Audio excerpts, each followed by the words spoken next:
Rosalina Perozzi is a long way from home and her work in transport. Up until now, we've felt very alone. I mean, driving is a very isolated position. She's one of the tens of thousands of Australians that may be about to have working conditions changed. I ask the Parliament to come together and close the loopholes that undercut paying conditions this year. The bill includes basic provisions for gig workers like Uber contractors and truck drivers, and measures to prevent subcontracted workers earning less than permanent staff when working the same role. We're here to urge the entire Parliament to pass that reform as quickly as possible so we can save lives and make this industry more sustainable. A report from the McKell Institute estimated Australian workers were underpaid nearly $850 million through unpaid hours, under-award payments and unpaid superannuation.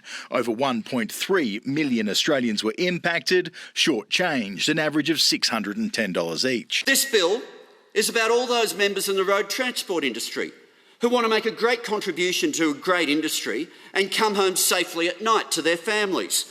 This bill is for owner drivers like Frank Black, Tony Matthews and their trucking colleagues and industry representatives. It's been a long time coming, and we hope it will improve our conditions and rates in the industry. For the first time, we're actually being asked as the grassroots people in the transport industry and asking what it is you need to make it a success. And this reform is the first step to ensure that our industry is viable into the future, is stronger, and is an industry that people want to be pretty proud of. Good people can come together, whether they be business, unions, workers, owner drivers, small business, come together and say there is a solution for working people. These latest workforce changes aim to crack down on labour hire, closing loopholes for gig workers like delivery and rideshare drivers who are among the lowest paid workers. Most of the drivers in this industry, I would say, they are just one unexpected car breakdown away from being broke.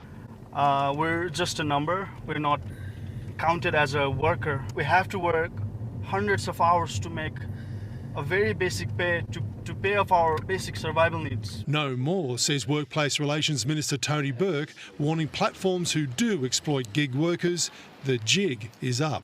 14 gig workers that we know about have lost their lives in the last few years. They're under deadly pressures. If passed, the Fair Work Commission will be able to set minimum standards for pay and conditions and hear unfair dismissal claims. They'll have some minimum standards. Closing these loopholes will change their lives. We are closing the loopholes for gig workers and ensuring that the road transport industry is safer, more sustainable, more viable into the future. The time has come. This is a moment in time for the Federal Parliament. Let's bring it home. The industry's united. We're all together. We need it and we need it now.